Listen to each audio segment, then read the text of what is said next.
আজকের থেকে মালিকের গোলাম হব। এরে কাশীনাথপুরের মুসলমান বাবারা, আজকে দুনিয়ার মায়ায় পড়ে গেছো। আল্লাহ নবী বলেন হুব্বুদ দুনিয়া সুকুল্লি খাতিআ, দুনিয়ার মহব্বত হলো সব গুনাহের মূল।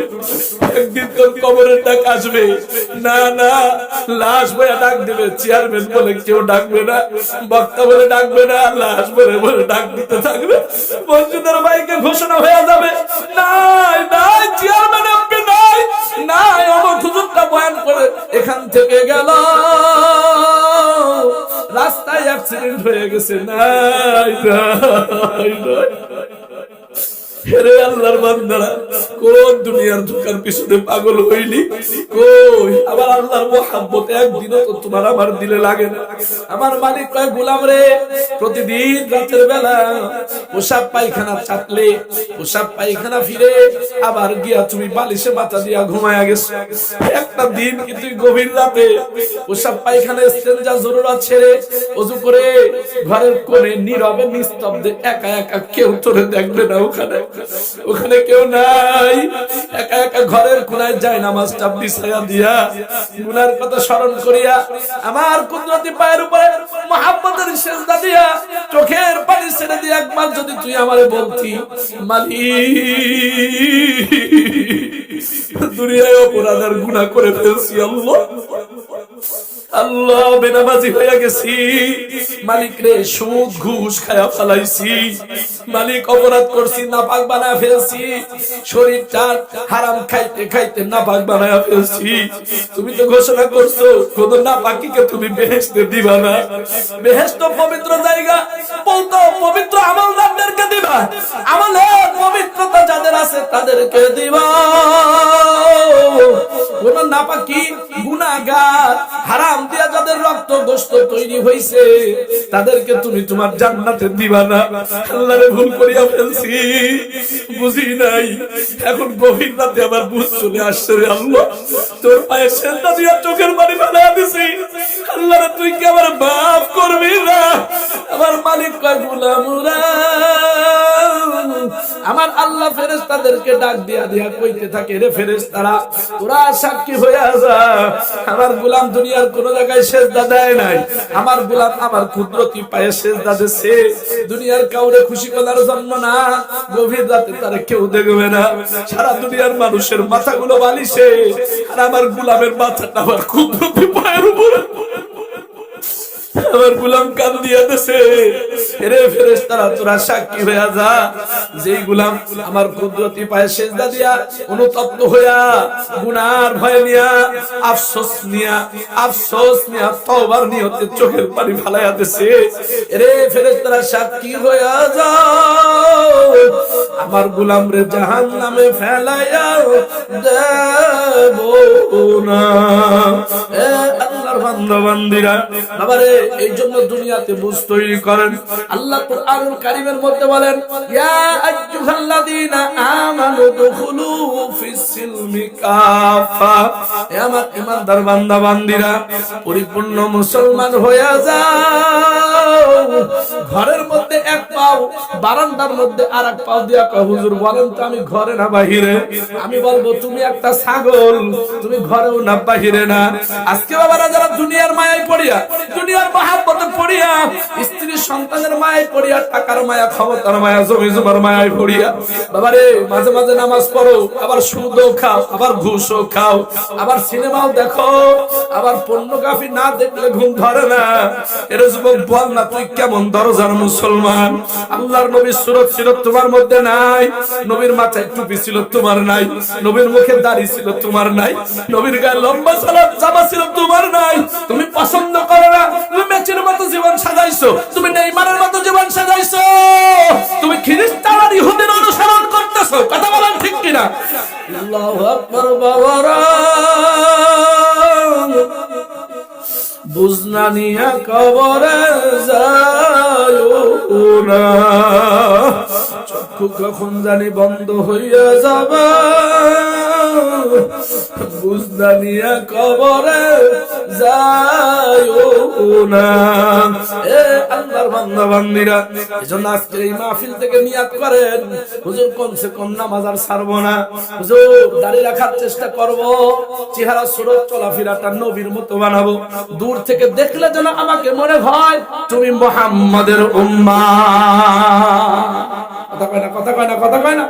দূর থেকে দেখলে তুমি মুসলমান, নামে আব্দুর রহিম, নামে আব্দুল করিম, তোমার চেহারার দিকে তাকালে মানে কাফেরের বাচ্চা। কথা কয় না, কথা কয় না। কেন নবীর উম্মত কেমন হবে? নবীর উম্মতের চেহারা তো নবী ওয়ালাদের মতো হবে, আবু বকর ওমরের মতো হবে। কথা বলেন ঠিক কি? এইজন্য উলামা ইকরামকে বাঁকা চোখে দেখেন না, বাঁকা চোখে। আমরা বোকা না, আপনারা আমাদেরকে বোকা মনে করছেন? আমরা বোকা না। পুরা সিনার মধ্যে 30 পারা কোরআন এক বৈঠকে বলতে পারি, আমাদের থেকে জ্ঞানী কেউ আছে না? কথা বলেন না কেন? কয় ক্লাস পরে ডাক্তারি হইছো মিয়া? একটা চটি বই পড়ার মতো যোগ্যতা তোমার নাই, এক বৈঠকে আগাছে গুড়া। আর আমাদের মাদ্রাসা 7 বছরের একটা ছেলে এক বৈঠকে পুরা কোরআন পড়ে, তুমি আমাদেরকে বোকা মনে করো, তাই না? বোকা না, বোকা না, এটা বোকার ভান ধরা। আল্লাহর রাসূলের সুন্নাত তরিকায় চলা চলা চলা। কথা বলেন ঠিক? এজন্য আসুন আমরা নিয়ত করি আল্লাহ তাআলা আমাদেরকে সহিহ বুঝ দান করেন এবং বাকি হায়াতটা আল্লাহর রাস্তায় কাটাবার তৌফিক দিয়া দেন। সকলেই বলি আমিন। আরো জোরে বলেন না আমিন। আল্লাহর বান্দারা তওবার জিন্দেগি করো, তুবু ইলাল্লাহি তাওবাতান নাসুহা। আল্লাহ নিজে কোরআনুল কারীমের মধ্যে বলছেন, গোলাম গুনাহ করছিস, গুনাহ তো করবি, আমার বান্দারাই তো গুনাহ করবে। কি কথা কয় না, কথা কয় না? ইবলিস সৃষ্টি করছে কে? আল্লাহ। আল্লাহ কয় বান্দা তুই যদি গুনাহ না করিস তোমার গফফার নামটা কেমনে থাকবে? গফফার মানে তো ক্ষমাকারী, তোর গুনাহ না থাকলে আমি গফফার হব কেমনে? কথা কয় না? তোর গুনাহ না থাকলে আমি গফফার হব কেমনে? তবে বান্দা গুনাহ করলে আফসোস করছিস, গুনাহ যদি হয়ে যায় বালিশে মাথা থেকে একটু আফসোস করিস, একটু কান দিয়া দিস, আল্লাহ ভুলে গুনাহ করছি। আরে তওবা করার আগে তোর মওত হয়ে গেলে তো তোরে আর কেউ বাঁচাইতে পারবে না, আফসোস করিস। মুসা আলাইহিস সালামের জামানার ঘটনা আছে, একদম শেষ করে দেব। মুসা আলাইহিস সালাম মিশরে বসবাস করতেন, দীর্ঘদিন হয়ে গেছে মিশরে বৃষ্টি নাই, অনাবৃষ্টিতে খড় প্রতাপে মিশরে গাছগাছালি মারা যায়, পশু পাখি মারা যায়, মাটি ফেটে চৌচির হয়ে গেছে। তো মুসা আলাইহিস সালাম উম্মত নিয়ে ময়দানে গেছে ইস্তিসকার নামাজ আদায় করতে, বৃষ্টির নামাজ যেটাকে বলে, নামাজ আদায় করে হাজার হাজার উম্মত নিয়ে দোয়া করতেছে, আল্লাহ মিশরে বৃষ্টি দিয়া দাও। আল্লাহ দোয়া কবুল করে নাই, আবার দোয়া করতেছে, পরের দিন নামাজ পড়ে কবুল হয় না, আবার দোয়া করতেছে, কবুল হয় না। মুসা নবী একটা পাহাড়ের উপরে দাঁড়ায় গেছে, আল্লাহরে কয়, আল্লাহ আমি না তোমার নবী, আমার দোয়া কি তুমি কবুল করবে না?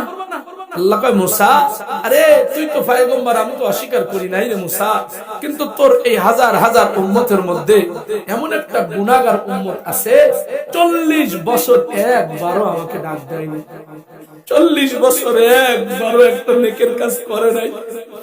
এই নাফরমান তোর সঙ্গে হাত তুললে তুই 1000 বার ডাক দিবি, আমি দোয়া কবুল করব না, মিশরে বৃষ্টি দেব না। মুসা নবী এবার উম্মতের দিকে ফিরে কয়, রে নাফরমান কে আছো?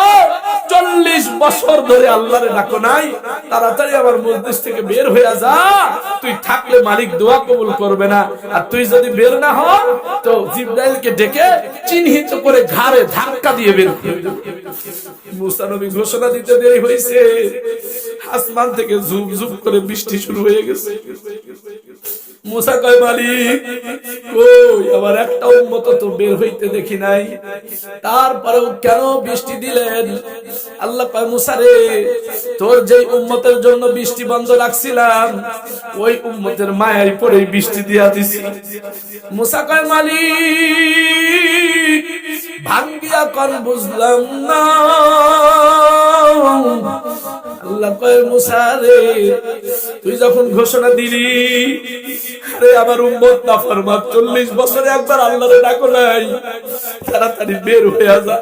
এরে মুসা তোর ঘোষণা শুনে আমার ওই গোলাম লজ্জায় মাথাটা নিচু করে দিয়েছে, চোখের পানি ছেড়ে হাউ মাউ করে কান্না শুরু করছে। তার জবান দিয়ে মুহাম্মদ আমারে ডাক দে, আল্লাহ আল্লাহ আল্লাহ কইয়া কইয়া আমারে ডাক দে। এরা মুসা 40 বছর পরে আমার হারানো গোলাম আবার আমার রহমতের দরজায় দাঁড়াইছে। 40 বছর দাঁড়ায় নাই, 40 বছর পরে দাঁড়ায় আমার আল্লাহ কইয়া ডাকতেছে মুসা রে। আরে মা যদি সন্তানের উপরে রাগ করে সন্তানকে বাড়ি থেকে বের করে দেয়, আল্লাহু আকবার, কয়েকদিন পরেও যদি সন্তান গভীর রাতে মায়ের দরজায় দাঁড়ায়, একটা বার শুধু মা কইছে, মা ঘুমায় নাই, দৌড়ায় এসে দরজা খুলে সন্তানকে বুকে জড়ায় কয়, সন্তান রে আমি একটু রাগি করছি, তাই বলে কি তুমি 2 দিন বাইরে থাকবা? আমি মা খাই নাই, দরজা খুলে খুলে তোর রাস্তার দিকে তাকায় থাকছি। আল্লাহ কয় মুসা রে, আমার হারানো গোলাম 40 বছর পর অনুতপ্ত হয়েছে, ভুলগুলো স্বীকার করছে, চোখের পানি সারিয়া লজ্জায় মাথার নিচু করি আমার আল্লাহ কইয়া ডাক দিয়া দেছে মুসা রে। তোর উম্মতের একটা ডাক আমার কলিজা ঠান্ডা করে দেছে। সুবহানাল্লাহ কোন কয় আমার উম্মত রে, এরে মুসা আমার গোলাম রে কেমনে এই আমার রহমতের দরজা থেকে ফিরে দেব?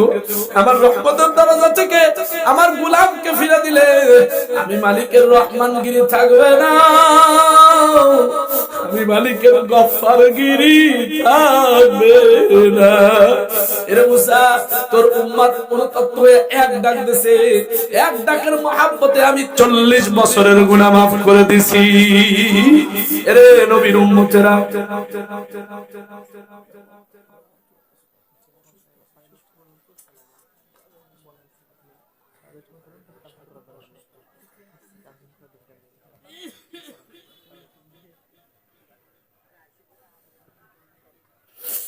আল্লাহ মুসার উম্মত যদি একটা ডাকে আল্লাহর কাছে মাফ পায়, তুমি আমি মুহাম্মাদের উম্মতে অনুতপ্ত হইতে পারবো না? এ যুবক কথা কও না কে শুনে, তুমি কি জাহান্নামে যাওয়ার ডিসিশন নিয়ে ফেলছো? তুমি কি কবরে গিয়া জাহান্নামের আযাব ভোগ করার ডিসিশন নিয়ে ফেলছো?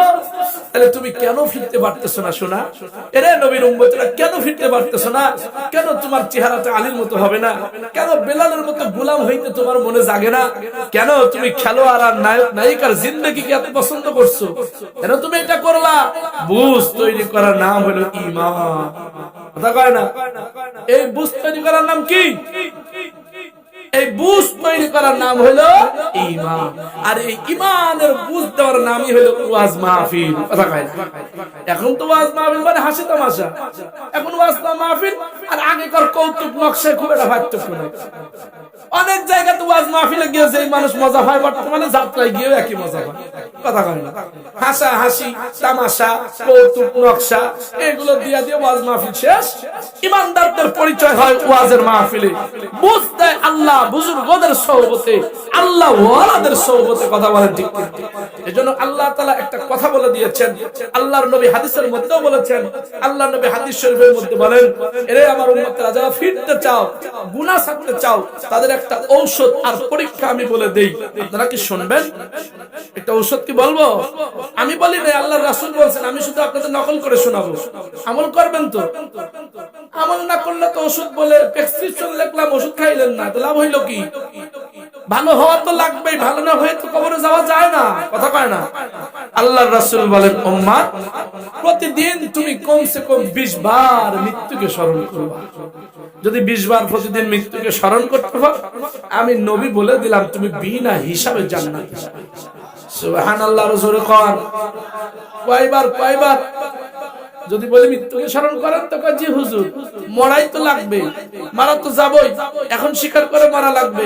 ফজরের আজান দিয়ে ডাকলেও ঘুম ভাঙে না, এখন স্বীকার করে মারা লাগবে। রাতের বেলা একটা সিনেমা না দেখলে ঘুম ধরে না, এখন স্বীকার করে মরা লাগবে, কবরে যাওয়া লাগবে। এ আল্লাহর বান্দা সুদ আর ঘুষের ঘরে জেনা ব্যভিচারের দিকে পর নারী না দেখলে চোখে তৃপ্তি আসে না, দিলে তৃপ্তি আসে না। কথা কন ঠিক কিনা? এজন্য আল্লাহর রাসূল বলছেন, উম্মত কমসে কম 20 বার মৃত্যুকে স্মরণ করো। মৃত্যুর স্মরণে তোমাকে দুনিয়ার স্বাদ থেকে দূরে সরায়া দেয়। কথা কন ঠিক কিনা? বাংলা অর্থ শোনাইলাম। নবীজি কয় মৃত্যুর স্মরণ মানুষকে দুনিয়ার স্বাদ থেকে দূরে সরায়া দেয়। দুনিয়া দুনিয়া করে দুনিয়া পাওয়া যায় না। এই দুনিয়ায় কত ধনী ছিল, দুনিয়া পায় নাই, কবরে চলে গেছে। এজন্য নিজের জিন্দেগিতে ফিকির করেন, আমি কি নিয়ে কবরে যাব। প্রতিদিন বালিশে মাথা রেখে আমি কি নিয়ে কবরে যাব। আমি কি নিয়ে কবরে যাব, আর সারাদিন আমি কি করলাম, কয়টা সওয়াব কয়টা গুনাহ। আয়নার সামনে দাঁড়ায় দেখবেন তো আপনার চেহারাটা নবীওয়ালা দেখা যায় কিনা। আয়নার সামনে দাঁড়ায় দেখবেন তো আপনার পোশাকটা আল্লাহওয়ালাদের মতো কিনা। আপনি আয়নার সামনে দাঁড়ায় দেখবেন তো আপনার চলাফেরা, উঠা বসা, লেনদেন, রাজনীতি, সমাজনীতি, দলাদলি আল্লাহওয়ালাদের মতো হয় কিনা। আপনি এগুলো নিয়ে কোনদিন চিন্তাও করেন নাই, অথচ আল্লাহ তাআলা কুরআনুল কারীমের মধ্যে বলে দিয়েছেন, ইয়া আইয়ুহাল্লাযীনা আমানুত্তাকুল্লাহ, ইয়া আইয়ুহাল্লাযীনা আমানুত্তাকুল্লাহ ওয়া কুনু মা'আস সাদিকিন। আল্লাহ পায়ে ঈমানদার বান্দা বান্দীরা, তোমরা আমি আল্লাহকে ভয় করো। কাকে ভয় করার কথা বলা হয়েছে? আল্লাহকে ভয় করেন কে কে? হাত তোলেন দেখি। লিল্লাহি তাকবীর। মাশাআল্লাহ মাশাআল্লাহ, সবাই দিয়ে আল্লাহর ভয় করে। যদি কই ইশারার নামাজ কে পড়ছেন হাত তোলেন। আল্লাহর ভয় শেষ, এই নিয়ে আল্লাহর ভয়। এটা তামাশা, এটা তামাশা আল্লাহকে নিয়ে। নাউজুবিল্লাহ। কর এটাকে আল্লাহকে নিয়ে তুমি নাটক শুরু করছো দুনিয়াতে, ইসলামকে নাটক শুরু করছো। তোমার তামাশার ওয়া মাকারু ওয়া মাকারাল্লাহ আল্লাহু খায়রুল মাকিরিন। আল্লাহ কয় যারা আমার ধর্ম নিয়ে, দ্বীনদারি নিয়ে তামাশা করবি, এই তামাশার উত্তম জবাব আমি আল্লাহ কিয়ামতে দেব। কথা কোন ঠিক? আল্লাহর ভয় কারে কয়? আমাদের শায়েখ ও মুর্শিদ কুতুবুল আলম সৈয়দ ফজলুল করিম পীর সাহেব চরমনে নাব্বারাল্লাহু মারকাদাহু হযরত আমাদেরকে উদাহরণ দিতে, উদাহরণ বাবা আল্লাহর ভয় কারে কয়? আল্লাহর ভয় বলা হয় এই যে তোমার সামনে একটা গর্তের মধ্যে সাপ ঢুকছে, তুমি দেখছো গর্তে সাপ ঢুকছে। আমি গিয়া কইলাম, ভাই দেখছেন সাপ ঢুকলো? তো জি হুজুর, এই যে ঢুকলো। কি সাপ? গোখরা সাপ।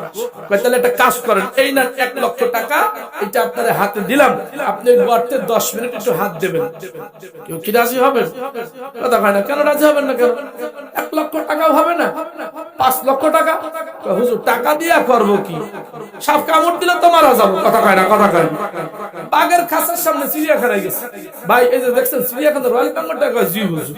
ভাই ঢোকেন, খাঁচার মধ্যে 10-15 মিনিট থাকবেন, বের হলেই 1 লক্ষ টাকা। কেউ কি রাজি হবেন? কেন হবেন না? হুজুর ওদের তো বের হওয়ার উপায় নাই, বের ঢুকলেই শেষ। কথা কয় না। আল্লাহর বান্দা, একটা সাপের ভয়, একটা বাঘের ভয়, একটা সিংহের ভয় যদি দুনিয়ার মায়া টাকা পয়সা থেকে তোরে দূরে সরায় দেয়, আল্লাহর কবরের ভাইকে তোমার কাছে এত কম, এত নগণ্য? আল্লাহর জাহান্নামের ভাইকে তোমার কাছে এত কম, এত নগণ্য? অথচ আল্লাহর নবী নিজে বলেছেন, আল কবরু রাউযাতুম মিন রিয়াদিল জান্নাহ আও হুফরাতুম মিন হুফারাইন নার। আল্লাহু আকবার। আল্লাহর নবী বলেন, উম্মত কবরটা কারো জন্য জান্নাতের বাগান থেকে বাগান, আবার কারো জন্য জাহান্নামের গর্ত থেকে গর্ত। কথা কোন ঠিক কিনা?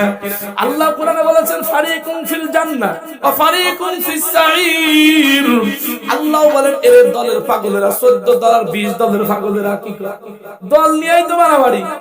আপন ভাই ভাই দুইজন দল করে মারামারি করে মার্ডার হয়ে গেছে। আরে নাফাক নালায়েক কমিনা গাধা কোথাকার, মারামারি তো করতেই হয়, ইসলাম নিয়ে কর, শহীদ হওয়ার কথা কর না কেন? দল দিয়ে তোর পরিচয় কি? দল তোর কি করবে? দল তোর কোথায় নিয়ে যাবে? আল্লাহ তাআলা বলেন, কিয়ামতে এত দলাদলি থাকবে না, এক দল হবে জান্নাতি আর এক দল হবে জাহান্নামী। এর বাইরে কোনো সুযোগ নাই। এখন তুমি ডিসিশন নাও, তুমি কোন দলে যাবা। তুমি ডিসিশন নাও, তুমি কোন দলে যাবা। এজন্য আল্লাহর নবীও বলেছেন, মান তাসাব্বাহা বিকাউমিন ফাহুয়া মিনহুম। দুনিয়াতে যে যে দলের পাগল হবে, দলভুক্ত হবে, কিয়ামতে দল ওয়ালাদের সঙ্গেই তার বিচার হবে। আউযুবিল্লাহ নাউযুবিল্লাহ কিছুই বলবেন না। কি দলের পাগল? রাত 3টায় নেতা ফোন দিয়েছে, দৌড় চেয়ারম্যান সাহেব ফোন দিয়েছে। কথা কয় না। স্ত্রীর কাছে ঠান্ডার মধ্যে যায় না, চলো কি কইছ? আমি চেয়ারম্যানের ডান হাত। কি কথা কয় না? অথচ প্রতিদিন ফজরে 40 বছর ধরে আল্লাহ ওরে ডাকতেছে, প্রতিদিন। কথা কয় না।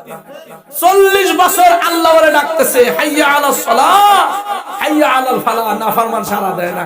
নামাজের কথা কইলে, হুজুর আপনারা পড়েন কত নামাজ পড়ে কি পাইছে? কত হুজুর দেখলাম। কি কথা কন না? কথা কন না? কথা কন না কেন? এই বেয়াদবের গোষ্ঠীরা নামাজ নিয়ে পর্যন্ত কটূক্তি করে। এই বেয়াদবের গোষ্ঠীরা উলামা ইকরাম নিয়ে পর্যন্ত দেখবেন ঠাট্টা নমস্কার করে। কথা কয় না? কথা কয় না? হ্যাঁ, তোর এই ঠাট্টার জবাব আল্লাহ নিজে বলেছেন, মাকারু মাকারাল্লাহ আল্লাহু খায়রুল মাকিরিন। আমার ইসলাম নিয়ে যারা দুনিয়াতে ব্যঙ্গ করছো, ঠাট্টা করছো, এই ঠাট্টার জবাব আমি আল্লাহ তোমাদের দেব। কথা কন ঠিক কিনা? আর আল্লাহর জবাব মানে কি? আল্লাহর জবাব মানে ফি নারি জাহান্নামা খালিদিনা ফিহা। আল্লাহ তো জাহান্নামে ফেলা দিবে, চিরস্থায়ী জাহান্নামেও তোমার দিতে পারে। কথা ঠিক কিনা? আল্লাহর বান্দারা, এজন্যই আল্লাহ পরামর্শ দেন, ইত্তাকুল্লাহ ওয়া কুনু মা'আস সাদিকিন। তোমরা নেককারদের সঙ্গী হয়ে যাও, আল্লাহওয়ালাদের সঙ্গী হও। আমাদের দেশে দেখবেন কিছু লোক আছে পীর মুরিদি পছন্দ করেন, আছে না নাই? পীর মুরিদি শব্দ কেনা বুঝতেও চায়। পীর মুরিদি মানে কি? পীর মুরিদি লাগবে কেন? আমি আপনাদের একটা সহজ কথা বলে যাই। বাংলাদেশে এমন কোন মুহাদ্দিস নাই, শাইখুল হাদিস নাই, মুফতি নাই। আমি চ্যালেঞ্জ দিয়ে গেলাম আপনাদের। আপনারা তো আবার যাকে তাকেই মুফতি মুহাদ্দিস বানায় ফেলেন, এটা আপনাদের ব্যাপার। কিন্তু যোগ্য যারা, যোগ্য সমাজনারী মাদ্রাসায় যান, জামিয়া আশরাফিয়ায় যান, বুখারী যিনি পড়াইতেছে তিনি মনে হয় ছোটখাটো আলেম নাকি? ওই হারুনুর রশিদ সাহেব 40 বছর ধরে বুখারী শরীফ পড়াচ্ছে, মানে ছোট আলেম। কথা কয় না? আমার দ্বারা সম্ভব না বাবা। আমি তো কি, আমার 14 গোষ্ঠীরও কারো সম্ভব না বুখারী পড়ানো। কথা কয় না? কথা কয় না? এই সারা পৃথিবীর যত হক্কানি বড় বুজুর্গ আলেম আছে, কেউ পীর মুরিদির বাহিরে নাই। আমি চ্যালেঞ্জ দিয়ে গেলাম আপনাদের। তাহলে তারাও বোঝে নাই কোরআন হাদিস। কথা কয় না? পীর মানে কি? এই যে সাদিকিন, আল্লাহ বলেছেন নেককারদের সঙ্গী হও। আর নেককার কারা? আমাদের দেশের কিছু মানুষ আছে, কয় কি জানেন? কয় ওই কোরআন হাদিস থাকতে আবার পীর লাগবে কে, হুজুর লাগবে কে? কথা কয় কি না? আচ্ছা, কোরআন হাদিস থাকতে লাগবে কি লাগবে না? কোরআন হাদিসে তোমার লাভ কি? তুমি তো করতে গেলে পরে তোমার দাঁত ভেঙে পড়ে যায়। আলহামদুলিল্লাহ ফেটের পর বোম মারলেও সই শুদ্ধ বের হয় না। কথা কয়। তো কোরআন হাদিস দিয়ে তোমার লাভ কি? তুমি বুখারী শরীফের এক লাইন আমাদের সামনে পড়তে পারবা? কথা কয় না? কথা কয় না? কোনদিনও খাঁটি বুখারী, অরিজিনাল বুখারী দেখেও নাই, বাংলা একটা দেখছে। ইমাম বুখারী কি বাংলা বুখারী লিখছে? কোন ভাষায় লিখছে? আরবি ভাষা পারবে এরা? কথা কয় না? তো পীর মুরিদি মানে হইল উস্তাদ আর ছাত্রের সম্পর্ক। দুনিয়ায় যে আপনি বিড়ি খাওয়া শিখছেন, একা একা না, কেউ শিক্ষক ছিল? অবশ্যই শিক্ষক ছিল। প্রথম যদি টান দিয়েছে, কিভাবে টান দিলে? ওইভাবে টান দিলে কিন্তু গলা পুড়ে যাবে। ভাই তাহলে আমার সুন্নত তরিকা শিখায় দেন। কি আল্লাহ মাফ করো, ভুল শব্দ উচ্চারণ করছি, সঠিক তরিকা শিখায় দেন। ভুল তো হয়, আল্লাহ মাফ করুক, আমিন কর। সুন্নত শব্দ এখানে ব্যবহার আমার ঠিক হয়নি। আল্লাহ হেফাজত করেন, জবানকে হেফাজত করেন, আমিন বলেন। কাইদে বিড়ি খান, তাহলে সঠিক পদ্ধতি কয় দিকা এই ধরবি, এই দেখছিস, এই যে এইভাবে। তোমার বিড়ি খাইতে যদি শিক্ষক লাগে, তুমি দুনিয়ার ফসা গান্দা এবিসিডি আম পাতা জুরা জুরা, এরপরে কি হাট্টি মাটির ডিম, ঘোড়ার ডিম আর ঘোড়ার ডিম শিখতে যদি তোমার শিক্ষক লাগে, তুমি আল্লাহ ওয়ালা হওয়া, দিন শিখবে, ধর্ম শিখবে, তোমার শিক্ষক লাগবে না, তাই না? কথা কয় না? কথা কয় না? বাংলায় শিক্ষক, উর্দুতে উস্তাদ, আরবিতে শায়েখ, আর ফার্সিতে পীর, একই জিনিস। কোন দেশে পীর নাই, খালি বাংলাদেশে পীর। সৌদিতে গেলাম, ইসলামের রাষ্ট্র, সেও পীর নাই। সৌদিতে কি পানি আছে? সৌদিতে পানি আছে? সৌদি বাংলাদেশ, তাই না? বাংলা ভাষা মানে পানি থাকবে। সৌদিতে মাউন আছে, মাউন মানে পানি। কথা কয় না? সৌদিতে কি তোমার মধ্যে লাইট আছে? কথা কয় না? লাইট থাকবে, কিন্তু বাংলাদেশ ওইটা বাংলা ভাষা। সৌদিতে তোমার পীর কোথায় ভাবা মিয়া? পীর একটা ফার্সি শব্দ। ফার্সি দেশে যাও, হাও, বাংলাদেশে পীর মার্কেট পাওয়া গেছে। ফার্সির আরবি হলো শায়েখ। ফার্সির আরবি কি? শায়েখ আব্দুর রহমান আস-সুদাইসি কাবারি ইমামের সাহেবের সামনে নামে শায়েখ নাই। আব্দুর রহমান আস-সুদাইসির নামে শায়েখ নাই। শায়েখ, শায়েখ হাজার হাজার লক্ষ লক্ষ শায়েখ সৌদিতে আছে। শায়েখও যে জিনিস, পীরও সে জিনিস, পানিও যে জিনিস, মাওনা সে জিনিস। দিন শিখার জন্য কোন একজন আল্লাহওয়ালার পরামর্শ নিয়ে চলার নাম হলো পীর মুরিদি। কথা কয় না? কথা কয় না? এটাই আল্লাহ বলতেছেন, ওয়া কুনু মা'আস সাদিকিন। এরে আমার ঈমানদার বান্দা বান্দীরা, তোমরা নেককারদের সঙ্গী হয়ে যাও। আপনাদেরকে আমি প্রশ্ন করি, এরে কাশীনাথপুরের মুসলমান, বলেন তো দুনিয়াতে দুনিয়াতে নবী নাই, নবীর সাহাবীরাও দুনিয়াতে নাই। এই যে কথা কয় দেখেন তো, এই যে মালিক যে ঘোষণা দিল তোমরা নেককারদের সঙ্গী হয়ে যাও, তাইলে আমরা তো নবীও পাই নাই, সাহাবীও পাই নাই, আমরা এখন কি করব? আমাদের তো নেককার আর নাই। বিষয়টা কেমন? কিন্তু আল্লাহ তো সবার জন্য বলেছেন, এরে ঈমানদার বান্দা বান্দি তোমরা নেককারদের সঙ্গী হয়ে যাও। আমরা এখন নেককার কোথায় পাবো? আল্লাহর নবী বলেন, উম্মতুরা কিয়ামতের ময়দানে অন্য নবীর উম্মতের দল হবে 72, আমি নবীর উম্মতের দল হবে 73। আল্লাহর নবী আরো আশ্চর্যের খবর দেয়। নবীজি বলেন আশ্চর্যের খবর হলো 72 দল জাহান্নামী হবে আর একটা দল জান্নাতি হয়ে যাবে। নবীর সাহাবীরা বলেন, হুজুর কোন দলটা জান্নাতি হবে পরিচয় বলেন। পরিচয় কি শুনবেন? শুনবেন না? মিললে মিলানো লাগবে জীবন, কথা ঠিক কিনা? আল্লাহর নবী কয় পরিচয় হলো মা আনা আলাইহি ওয়া আসহাবি। দুনিয়াতে আমি যা করছি, যা করতে বলছি, যা ছাড়তে বলছি, আর আমার সাহাবীরা দুনিয়াতে যে আমলগুলো করে করে দেখাইছে, ওই কাজগুলো যারা করবে ওরা কিয়ামত পর্যন্ত হবে সাদিকিন, ওরা হবে আমার জান্নাতি দল। এ দুনিয়ার মানুষেরা এবার চিন্তা করো, সাদিকিন দুনিয়ার মধ্যে কারা? আল্লাহু আকবার। সাদিকিন তালাশ করে দেখো কার মধ্যে আল্লাহর রাসূলের সুন্নাতের আমলগুলো আছে, কার মধ্যে সাহাবীদের অনুসরণ আছে। এগুলো তালাশ করে করে তাদের সঙ্গী হওয়ার জন্য আল্লাহ তোমাকে আমাকে নির্দেশ দিয়েছে, কথা কোন ঠিক কিনা? এজন্যই পীর মুরিদি, পীর মুরিদি মানে হলো কোন বুজুর্গ আল্লাহওয়ালা সাদিকিনের পরামর্শ নেওয়ার কথা আল্লাহ বলছেন, নবী বলছেন, ওই পরামর্শ নিয়ে জীবন চালানো। এজন্যই দেখবেন আপনারা, আমি দলের চাপাবাজি করতে আসি নাই, ক্ষমা করবেন, ফাল ধরে চাইলাম ক্ষমা। আমি দলের কথা বলতে আসি নাই, আমি আলেম হক কথাটা বলতে আসছি। বাংলাদেশে হাজারো পীরের মুরিদ আছে দেখবেন, আলহামদুলিল্লাহ। বিশেষ করে চরমনায় আলহামদুলিল্লাহ দেখবেন আল্লাহর বান্দারা দাড়িহীন যায়, মদখোর যায়, জেনাখোর যায়। চরমনার ময়দানে 3 দিন তেমন কিছুই হয় না, বুখারীও পড়ায় না, মুসলিমও পড়ায় না। তাবলীগে যান, এক চিল্লা লাগান, দেখবেন বুখারীও পড়ায় না, মুসলিমও পড়ায় না, বড় বড় বড় কিতাবের পণ্ডিতও চলে না। আসবার সময় কি এমন বুঝ আসলো, হুজুর একটা ফাকরি কিনে দেন তো, কথা কয় না।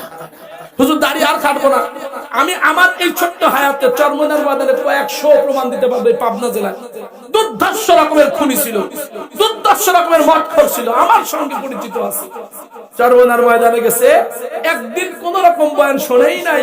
আসবার সময় আমারে কইতেছে, হুজুর আমার একটা জুব্বা কিনে দাও তো, ভালো লাগতেছে না। কি কয় ভালো লাগে না মানে? হুজুর কেমন যেন বুঝ এসে গেছে, আমার আর ভালো লাগতেছে না। আমি আপনাদের একটা বাস্তব ঘটনা বলে শেষ করবো, আমার গলা চলতেছে না, এজন্য আমি কথা বলতে পারতেছি না, অল্প একটু সময় নিয়ে শেষ করবো। একদম বাস্তব এই ঘটনার মধ্যে 0.5% 0.5% মিথ্যা নাই। মিথ্যা হলে আল্লাহ যেন আমার জবান কেটে দেয়। আমার বাস্তব চোখে দেখা এবং জবানে কানে শোনা। খুলনা বাস টার্মিনালে বাসের একজন মালিক এখনো বেঁচে আছে, আপনাদের পরিচিত থাকলে খোঁজ দিতে পারেন। এই বাস টার্মিনাল বাসের মালিক মহাজন, ঢকঢক করে সারাদিন মদ খায়। বাড়ি যাই, স্ত্রী মেয়ে কাউরে বাঁচতো না, বেটার সব খালি পিটাই, ওই যে মদ খায় গেছে, কথা কয় না। তো এই বাসের স্টাফ ছিল কয়েকজন চরমনার মুজাহিদ, চরমনার সাথী মুরিদ। তারা ফাগড়ি পরে গাড়ি চালায়, নামাজের টাইম হলে বন্ধ করে নামাজ পড়ে, জিকির আজগার করে, সুন্নাত তরিকায় চলে, বিবিরে পর্দা করাইছে বাড়ি, কি কয় ছেলে মেয়ে মাদ্রাসায় যাচ্ছে। তো কেমনে কেমনে এই গাড়ির মহাজনের বিবি ঠিক পাইছে যে আমার স্বামীর গাড়ির কয়েকজন স্টাফ চরমনার মুরিদ আছে। তাদেরকে কিভাবে নাম্বার যুগায় ফোন দিয়েছে, দিয়ে বলছে, ভাই আমি অমকের বিবি বলতেছি, আপনাদের মহাজনের বিবি, আমি আপনাদেরকে একটা অনুরোধ করবো, আপনারা তো চরমনায় যান, আমি শুনছি চরমনার ভালো জায়গা, আপনার মহাজনকে কি একটু ধরে নিয়ে যাইতে পারেন না? আপনার মহাজন আমাদেরকে শুধু অত্যাচার করে, নির্যাতন করে, আমরা তো আর সহ্য করতে পারি না। এই কথা শুনে কিছুদিন পরে চরমনার মাহফিল ছিল, এই চরমনার মুজাহিদেরা গাড়ির স্টাফরা মহাজনের কাছে গিয়ে ফাও জড়ায় ধরছে, গড়বড় করে ফাও জড়ায় ধরছে। মহাজন পাও ছাড়বো না। বাবা পাও ধরছো কেন? তোমরা তো ভালো মানুষ, আমার গাড়ি চালাও, তোমরা আমার স্টাফ। মহাজন পাও ছাড়বো না, একটা কথা দেওয়া লাগবে। ভাই কি কথা নিবা? কথা হইল কোনদিন কিছু আবদার করি নাই, এবার চরমনায় যাওয়া লাগবে। মহাজন কয়, এরে আমার আমি চরমনায় ভালো জায়গা জানি, কিন্তু আমি তো মদ খাই, মদ না খাইলে থাকতে পারবো না। চরমনায় গেলে মদ না খাইলে থাকতে পারবো না, আমি চরমনায় যাইতে পারবো না, আমারে মাফ করে দাও। আল্লাহ স্টাফেরা কয়, ও মহাজন, আমরা নিয়ত করছি আপনি ব্যাগের মধ্যে মদের বোতল নিয়ে চরমনাইতে যাবেন, আপনার ব্যাগগুলো আমরা টেনে দেব। আর চরমনার ময়দানে ঢাকার থেকে বড় বড় লঞ্চ আসে, ওই লঞ্চের কেবিন ভাড়া করে দেব। প্রতিদিন টাইম টাইম টাইম টাইম আপনি মদ খাবেন, আমরা পাহারাদারি করব। তারপরেও যাওয়া লাগবে। আল্লাহর বান্দা এক পর্যায়ে কাকতি মিনতি রাজি হয়ে গেছে। আল্লাহ ব্যাগের মধ্যে মদ সাজাইছে, পকেটের মধ্যে গাঁজা সহ অন্যান্য নেশাদ্রব্য সাজাইছে, রওনা করছে চরমনায়। চরমনার ময়দানে গাড়ি 1.5-2 কিলোমিটার ফাঁকে রেখে হেঁটে হেঁটে যাইতে হয়। গাড়ি রেখে হাঁটা শুরু করছে, হাজারো মানুষ হাঁটে। আল্লাহর বান্দা 1 নম্বর মাঠে জায়গা পায় নাই, 2 নম্বর মাঠে জায়গা পায় নাই, 3 নম্বর মাঠের কোনায় দাঁড়ায় আল্লাহর বান্দা হাওয়া করে কান্না শুরু করছে। আল্লাহ সাথীরা দৌড়ে আসছে, মহাজন আপনি ধনী মানুষ, হয়তো পায়ের ব্যথায় দীর্ঘক্ষণ হাঁটছেন, মাজার ব্যথার পায়ের ব্যথায় কান্না শুরু করছে। মহাজন দ্বারা কান্দার বলে আমার ইষ্টাবে না, মাজার ব্যথায় কান্দি না, আমার দিলের মধ্যে ব্যথা শুরু হয়ে গেছে, দিলের ব্যথায় কান্দি। একটু খুলিয়া কোন কি হয়েছে? মহাজন কয়, রে স্টাফেরা, আমি এতক্ষণ ধরে ধরে হাঁটতেছিলাম, তোমরা খেয়াল করো নাই যে মানুষের দিকে তাকাইছি, চেহারার মধ্যে কেমন জানি নুরানি একটা নূর, মাথার মধ্যে টুপি, গায়ের মধ্যে লম্বা জামা। কেউ বা তাহাজ্জুদে দাঁড়ায় গেছে, রাতটা গভীর, তাহাজ্জুদে দাঁড়ায় দাঁড়ায় কাঁদতেছে। চরমনার ময়দানে এমন কোন রাত নাই লক্ষ লক্ষ মানুষ একসঙ্গে তাহাজ্জুদের মধ্যে হাওমাও করিয়া কাঁদে। আমি আমার হায়াতে দেখছি একজন বুড়া খুনখুনে মাজা পড়ে গেছে। একদিন মধ্যরাতে উঠিয়া আমার ইস্তেঞ্জা চাপছে, আমি ইস্তেঞ্জা করবার জন্য বাথরুমে রওনা করছি। একজন মুরব্বী একেবারে রাস্তার কাছে সিট পাইছে, বুড়া খুনখুনে দাঁড়ায় থাকতে পারে না। আল্লাহর বান্দা সেজদা দিয়া বাংলায় কথা কইতেছে আর কাঁদতেছে। সেজদা দিয়ে আল্লাহরে কইতেছে, মালিক আর বুঝি চরমনায় আসা হবে না। তুমি কোরআনের আয়াতে বলছো নেককারদের সঙ্গী হওয়া লাগবে। এই যে সেজদা দিয়া তোর কাছে প্রমাণ দিয়া গেলাম, আমি চরমনাইতে না, আল্লাহ হাজার হাজার আলেমের বন্ধু হয়ে চরমনার ময়দানে জমিনের মধ্যে ঘুমাইছি, আর বুঝি আশা হবে না, বুড়া হয়ে গেছি। আল্লাহরে একটা আয়াতে আমি আমল করছি, আমার জাহান্নামে ফেলা দিস না। আল্লাহর মধ্যে এমন ভাবে আবেগ দিয়া কাঁদতেছিল, ওনার কান্নার আওয়াজে আমি দাঁড়ায়া থেকে স্থির থাকতে পারি নাই। আমার চোখ দিয়েও দর দর করে পানি চলে আসছে। একজন বুড়া যদি গুনার ভয়ে এমন কাঁদতে পারে, একজন বুড়া যদি দুনিয়া থেকে বিদায়ের ভয়ে মালিকের মহাব্বতে এত কাঁদতে পারে, আমার হায়াতে গুনার অভাব নাই, আমি কেন এমন সেজদা দিয়ে কাঁদতে পারলাম না? মহাজন কয়, ইসলামের দল যত মানুষের দিকে তাকাইলাম, সবগুলো মানুষ দেখে হইল ওরা মানুষ, আর আমার দিকে তাকায়া নিজেকে নিজে মনে হইতেছে আমি একটা শুয়োর। মাথার মধ্যে মদের ভাণ্ড, ব্যাগের মধ্যে নেশা, পকেটের মধ্যে গাঞ্জা নিয়ে আইছি। মানুষগুলো কিভাবে কান্দে কবরের ভয়ে, আমার কি উপায় হবে, আমি কি নিয়ে কবরে যাব? এরে আমার সাথী ভাইরা, যা যা আমার একটু মানুষের রংটং সাজা দে, আমার একটু নবীওয়ালা চেহারা বানায় দে, আমার একটু আবু বকর সাজায় দে, আমার একটু ওমর সাজায় দে। ছোট্টবেলায় পুতুল খেলছি, বলছি বন্ধুরে আমার একটু বর সাজায়া দে, আজকে আমার একটু বর সাজায়া দে। মহাজন কান্দে আর কয়, আমার একটু মুসলমান সাজায়া দে, আমার একটু মানুষ বানায়া দে, আমার একটু নবীওয়ালা বানায়া দে। আমার গা থেকে যেন নবীর ঘ্রাণ, মদিনাওয়ালার ঘ্রাণ এখন থেকে ছুটে যায়। যা একটা লম্বা জামা নিয়ে আয়, যা একটা টুপি নিয়ে আয়, যা যা পাগড়ি মাথায় দেয়া দে। চরমনার মাঠে ঢুকার আগে নিয়ত করে নিলাম, এ জিন্দেগিতে আল্লাহর গোলাম আর কোনদিন আল্লাহকে দূরে সরাবে না। এটা আল্লাহ ওয়ালাদের সোহবত। আমি আমার এই ছোট্ট হীন হায়াতে 34 বছর আমার বয়স চলে, আল্লাহর ফজলে এরকম হাজারো ঘটনার সাক্ষী হয়েছি। সচক্ষে আমার জেলায় নাম বলবো না, অনেকেই চিনবে আমার সফর সঙ্গীরা।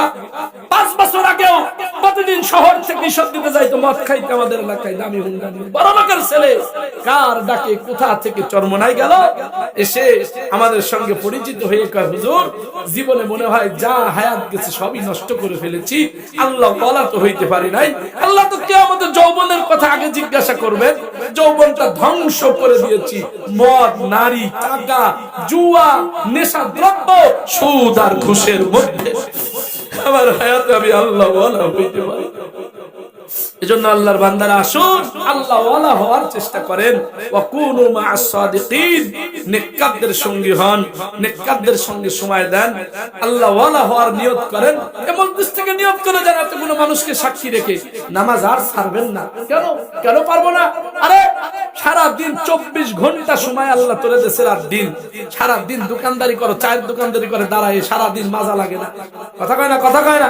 আল্লাহ ডাক দেশে 5, 10, 50 মিনিট 5 ওয়াক্ত নামাজ, 24 ঘন্টা দুনিয়া দুনিয়া দুনিয়া দুনিয়া, 50টা মিনিট আল্লাহ ডাক দিলে যাইতে পারে না। তোর মতো নাফরমানরে আল্লাহ বেহেশত দিবে? কথা কয় না? তোর মতো নাফরমানরে আল্লাহ বেহেশত দিলে বেহেশতের ইজ্জতই থাকবে? তোর মতো নাফরমানরে আল্লাহ বেহেশত দিলে বেহেশতের ইজ্জত থাকবে না? আল্লাহ কয় গোলাম একদিন ডাকি নাই, ফজরে ডাকছি সারা দাও নাই, জোহরে আবার মায়া নিয়া ডাক দিছি দেখি না গোলাম সারা দেয় কিনা, আসরে ডাক দিছি সারা দাও নাই, আবার মাগরিবে ডাক দিছি দেখি না আমার গোলাম সারা দেয় কিনা। 10 বছর ধরে ডাকছি সারা দাও নাই, আমি আল্লাহ তোর থেকে দূরে সরে যাই নাই। আল্লাহু আকবার, ডাকতে ডাকতে 50-60 বছর ডাকছি সারা দাও নাই। এরে গোলাম নিয়ত কর, হাত দুখানা তোল, হাত দুখানা তোল, গভীর রাতে আল্লাহরে দেখায়া দে। অন্তত আজকের থেকে নামাজি গোলাম হইয়া অন্তত আল্লাহর কুদরতি পায়ে সেজদা দিয়া নিজের জিন্দেগি